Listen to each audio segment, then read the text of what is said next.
How's everybody doing tonight? Welcome to Cup of Joe with Joe. And tonight's topics, we're going to be talking about life, liberty, and the pursuit of happiness. Things that are important to the founding fathers, things that are important to us. Because that's what we want, right? We want to be able to live life. We want to be able to be free. And above all, to be able to pursue happiness. So, what is happiness to you? One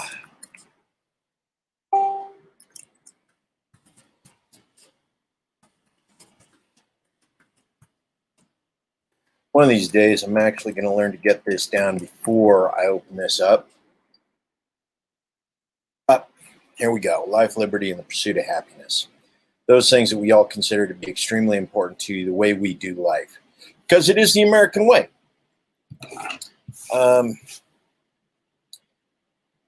During this, definitely comment, folks. Please comment, like, share.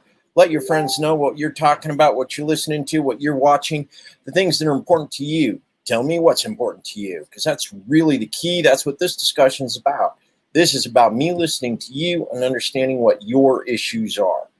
Now, hang on with the issue of life, liberty, and the pursuit of happiness. That goes clear back to the Declaration of Independence, 1776. Jeez, how long ago is that now? That was like 244 years ago, man. We've been pursuing that for 244 years. How we doing, guys? Yeah. Were your parents able to get happiness? Are you able to get happiness? Yes, Shelley, absolutely. Happiness, self-love, family, humanity for others. It's what we're all about, right? Because it's community. We're humans. It's community. It's being able to have those relationships.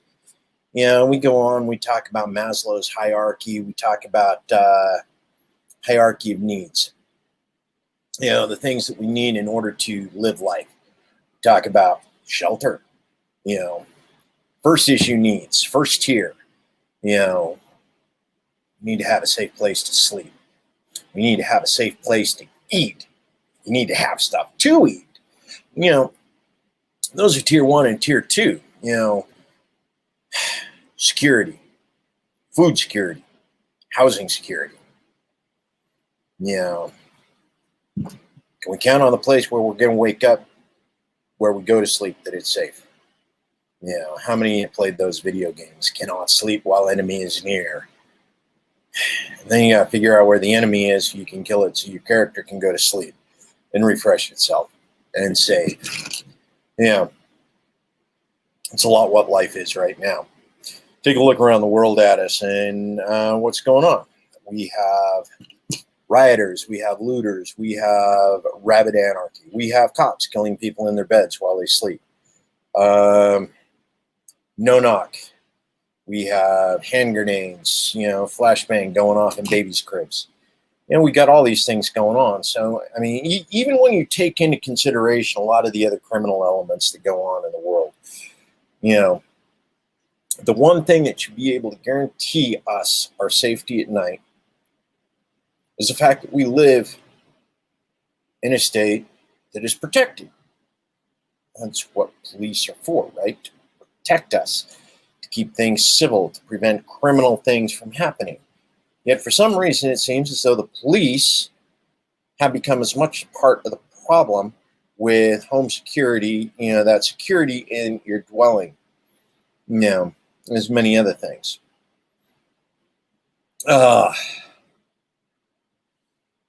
Yeah, I know, Jason. We're all calling it. We stole everything.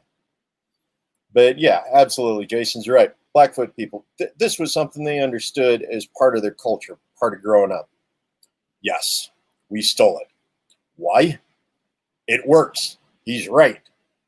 Of course, Maslow was, colonizer because he took credit for work other people did. Something else we got an issue with. Absolutely. But yes, no. I don't know what it is about white people. Shouldn't call us white. because we're not actually white. We're European, European descentric, Eurocentric. The fact that, it goes clear back to even way before 1776. This manifest destiny concept idea that nobody but us could actually come up with an original idea. Yeah, it's old, folks. It's dead. We've made so many improvements on so many other philosophies simply because of the multiculturalism in America. That a lot of the things, had this discussion earlier.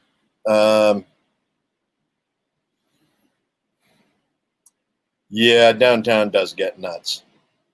But, so somebody actually asked me on Twitter, or just put it out there on Twitter, how many people consider themselves an expert on communism and socialism and anarchy? And it's like my response was, literally, you can't even go back to the original founders of the ideas and concepts, because neo-socialism, neo-communism, neo-anarchy even,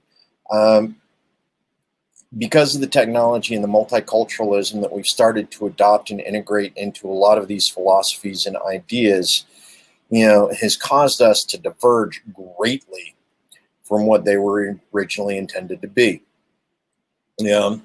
Even Maslow, he whiteified it. Yeah. Blackfoot had a better understanding of what was going on with the situation. Take a look at the communities that they were able to build till we came along and destroyed them. Yeah. But yeah. Community. Those things you can absolutely guarantee. Making sure that the people in your community have enough to eat, making sure that the people in your community have a roof over their head. The homelessness that we allow to occur in Boise and across the nation, it's a violation of that sense of community. And it's not a hard problem to fix, not really. Except we've created a situation where individuals feel that they can profit off of being landlords. Yeah. And we've actually allowed land monopolies to occur right now, which, if you actually take a look at things, it's not a libertarian platform, folks. Turning over and, allowing land monopolies to develop, particularly by people who aren't present to actually work and secure the land. The land is secured for them by the state. It is protected for them by the state. The state allowed them to become owners of land they neither work or manage in a lot of cases. That's not libertarian, folks. And we got a lot of libertarians, a lot of anarcho-capitalists out there that say, hey, landlord, that's the way to be. If you need the state to exercise control of the land so that you can maintain it and continue to exploit the people who live on it, occupy it, and work it, it's not anarchy, guys. It ain't. So, yeah. Pursuit of happiness. Being able to own the land you work. Be able to count on the land you work being yours. Being able to make it provide for you. It's one of those things. The nation was founded. I mean, literally, we created homestead acts in order to send people, which, Jason, again, you're right. Homestead Act, that was one of our worst aspects of colonization yet again, because we literally sent white people out to occupy land that was part of a migratory people's environmental management process. They would move through an area so they didn't end up exhausting the resources in an area and then move on. And they would cycle back through over, a period of time so that the resources of the land would return. Call it hunter-grazer if you want, or hunter-gatherer. For those of you who really want to go anarchy primitive, that's actually going clear back to, hunter-gatherer concepts and ideas. But we've created this situation where we now understand enough about the environment. We've done enough science. We've done enough that we can teach people how to have and work a very small parcel of land. And make it productive. Be able to live off of, a quarter acre, produce their own plant, produce their own vegetables, produce their own milk, produce their own meat, produce their own egg. I mean, literally. We got books on how to be self-sufficient on less than a quarter of an acre for a family of 4. It can be done. It has been done. And a lot of these books, they have YouTube tutorials. And if the book itself doesn't have a YouTube tutorial, there's someone on YouTube who does have a YouTube tutorial that teaches you exactly how to do it. I mean, but what do we do with a quarter acre these days? We don't grow food on it. We grow grass, and not the good kind of grass either. We literally grow grass, which we can't eat. It just makes the lawn look pretty. And so the kids can run around on it in their bare feet. And we have to mow it every week. I mean, most people who live on the suburbs on a quarter, on a third acre, if you got to spend an hour every week taking care of something that does nothing but make you work, you're sort of missing the point. Grow gardens. That's what I do. I got a garden that I work with. Friend help me, started doing the sharecropping thing right now. I don't actually own land. I don't own property. I don't own something that, a landlord's going to give me permission because they like that nice little bluegrass, And you see it behind me there, that area, it produces nothing but work for somebody to do. Does nothing but produce work. Some people like that. I mean, we got ways to do it. Life, liberty. When you're renting, that's not liberty. You don't have the freedom to do with your land what it is you want to do. Despite you continually occupy it, you continually work for it, manage it. Somebody else is collecting the profits, collecting your labor, your work, because all you're doing is paying for a roof over your head. Which, as we've seen this year, isn't a guarantee, folks. It isn't. COVID, job shortages, all these things. So, as a libertarian, land rights, essential part of liberty, if that's the way you actually want to look at it. Now, there's some other aspects, got a lot of different flavors of libertarianism, different aspects of what we talk about with regards to property rights and land rights. And depending on which form of libertarianism you're actually looking at, land rights and property rights are the same. And other kinds of libertarianism and anarchy, land rights and property rights are not the same. So when you're talking to a libertarian, when you're talking to an anarchist, dude, definitely make sure you understand whether or not they consider land rights and property rights to be the same or very different creatures.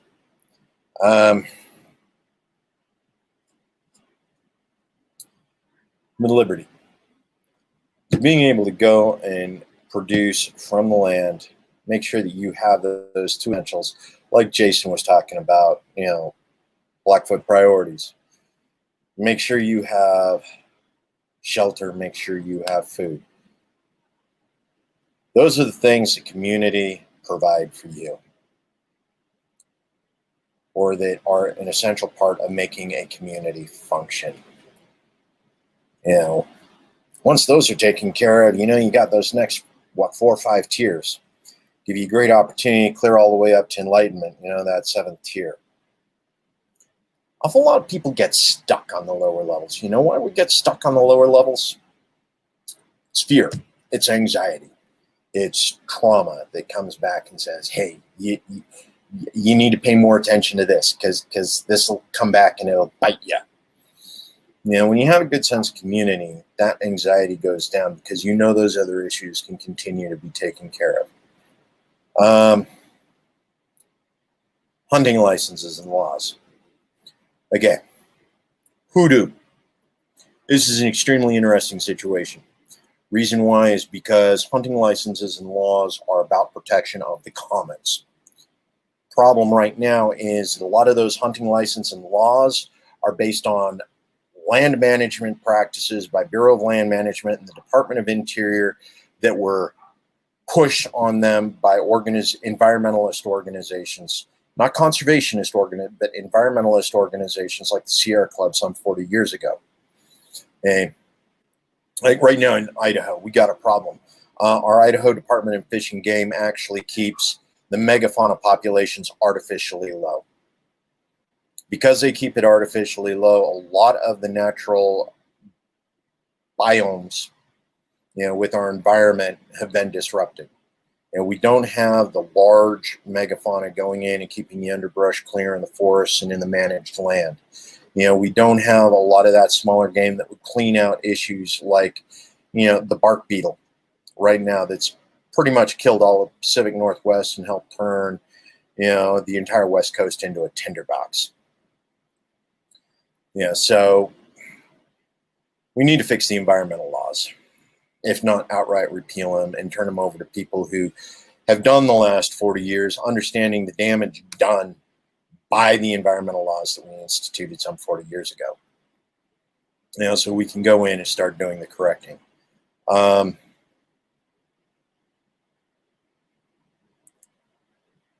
don't think we should need to. Again, that's one of those things.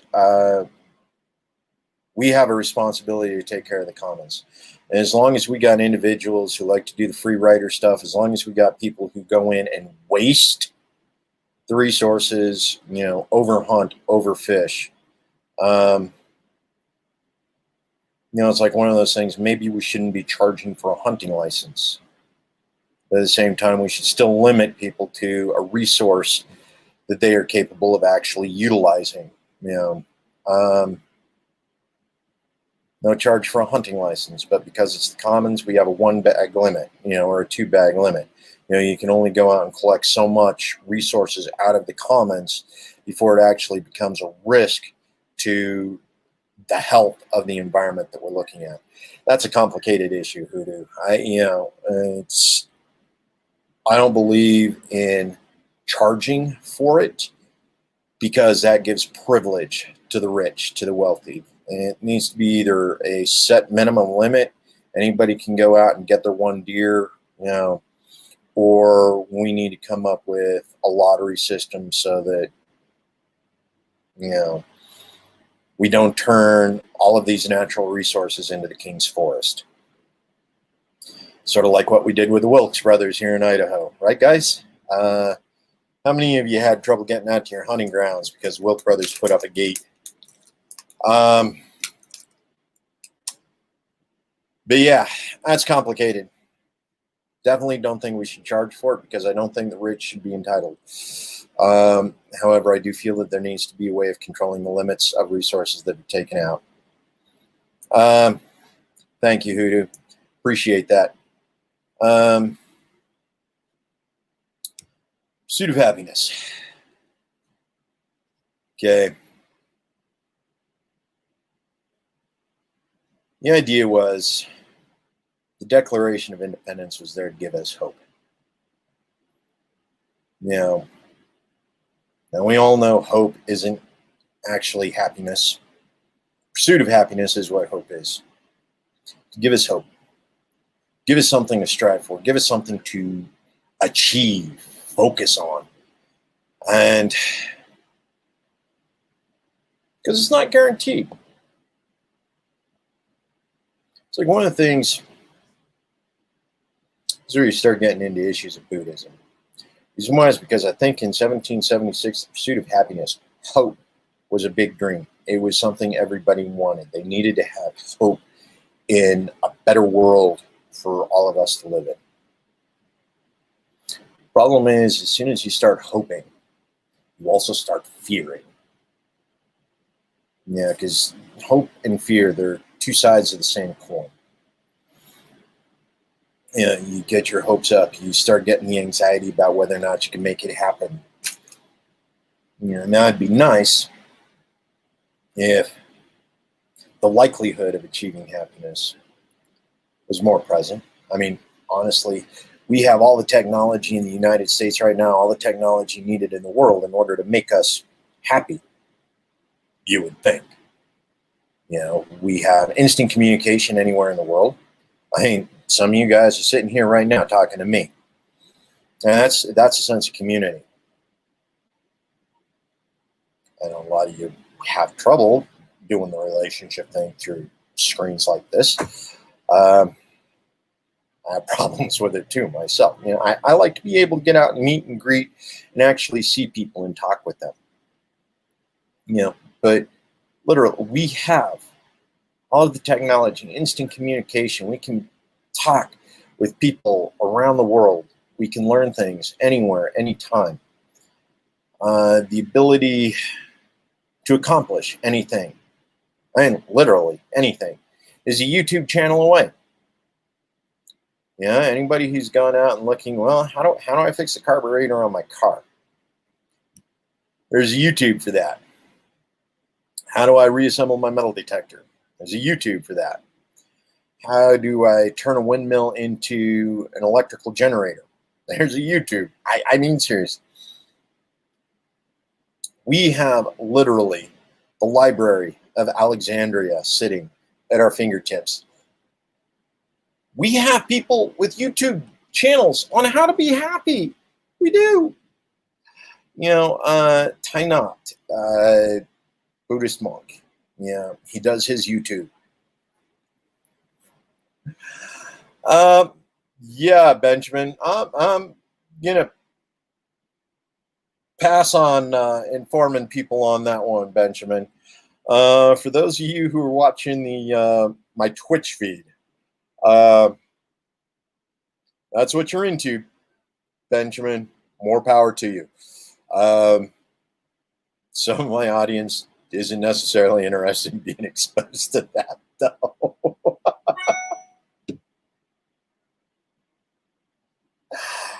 Oh God. No, you're good, Benjamin. You're good. I'm just not going to pop it up on the screen here. You and I know what you're talking about. You know, but literally, there are YouTube, anything, anywhere you want. There is someone out there for you. And yes, even you, Benjamin, there's someone out there for you too. More people than certain sectors of America would really want to believe exist, but yes, they're out there.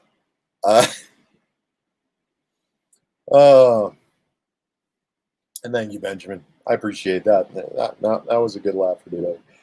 Oh.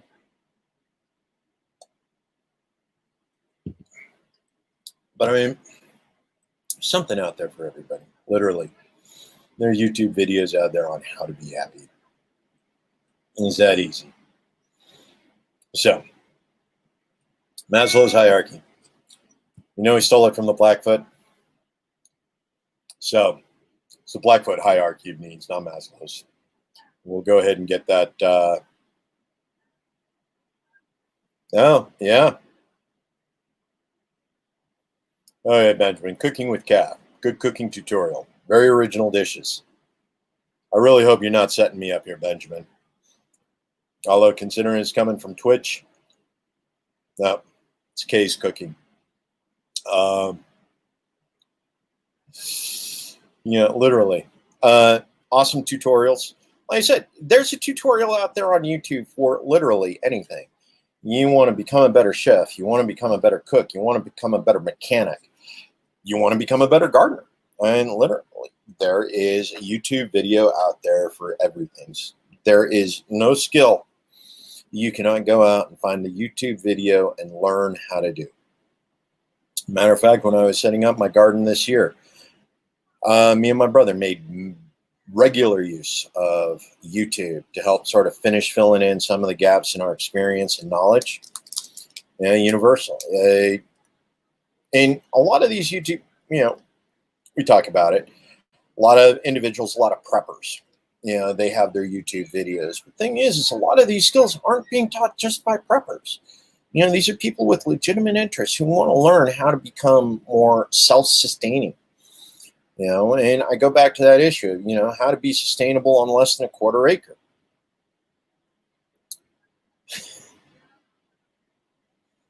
Top 10 gardening hacks your lawnmower will hate. Yes. We got all of these options. Library of Alexandria, recreated through the internet, everybody's sharing capabilities, everybody's sharing knowledge. We definitely want to make sure this gets out. We want to make sure that this happens. The reason why is because if you're sustainable, that makes your community sustainable. Because now you have the skills to teach them and everybody can share in the work. It's how we create community. Now, we got a problem right now in the United States Congress and America as a whole in the corporatocracy effectively owns us. How do we get away? How do we distance ourselves from corporatocracy? Yes, I do have I don't have a hydro system per se. What I got is a canal system. The canal comes through, but one of the things we're looking at is actually setting up a windmill in order to pull water up out of it and create a hydro flow. Call it a gravity sink. Well, technically what it is it's a gravity battery that we want to do. Because what we want to do is we want to use the windmill to go ahead and fill an elevated tank. That's the wind power. And once the wind power fills the elevated tank, then what you do is you insert a micro hydro generator into the tube, the irrigation system that goes down into and fills, waters the garden. But the gravity churns it and charges, your regular system. So you're allowed, so you can create the power system as you go. Again, there's a YouTube for that. It's awesome. But no, Benjamin, we haven't actually built it yet, so we haven't been able to manage the wattage out of it. Now, all of it depends on your turbines. All of it depends on your hydro. Some are better than others. You know that. Okay, absolutely. Chris Harbo's hydro. Thank you for that. Absolutely. So, about 2 minutes left of the show here. So, to go ahead and wrap up. Corporate America, it owns us. Reason why is because we created a dependency upon a system of systems. Corporate America owns the bulk of those systems. Our food supply chain right now. 3 major companies own all of the food supply chain from farm to redistribution centers. There are 10 redistribution centers that supply, or 3 redistribution corporations that supply the food to the rest of the nation. Well, 90% of it, 95% of it. We've created a dependency upon big ag, and it's the same thing with big tech. We've created a dependency on it through Google, Apple, Microsoft, Facebook, what some of you guys are watching me on right now, YouTube, all of that. We've created this dependency on tech. 20 years ago, 30 years ago, when all of this tech was coming out and everybody had their own little private BBS boards and communications, there wasn't this bottleneck. There wasn't this single point of ownership of technological-based communication. We have become dependent upon corporate America for things that we can literally provide for ourselves, by ourselves, and we can find specialists within our community that we can team up with and partner with in order to provide these things so that we are no longer dependent upon corporate America. Yeah, it's everything. Yep. Thank you, Hoodoo. Yeah. So pay attention. Know what we got going on, okay? The world's changing fast. As we've seen with the current trade wars, as we've seen with current politicians, as we've seen what's going on with COVID, all of these supply chains we've become very dependent upon are very fragile. Learn, create, build, become self-sustainable. Reason why is because that's what liberty is about. It's finding a way so that corporate America doesn't own you. Life, liberty, pursuit of happiness. Look for that hope, folks. It's out there. Friends, family, community. It's what's going to get us through, folks. In the meantime, like, share, comment, donate to my campaign, get me to Congress so I can create active ungovernance to give you back life, liberty, and the pursuit of happiness.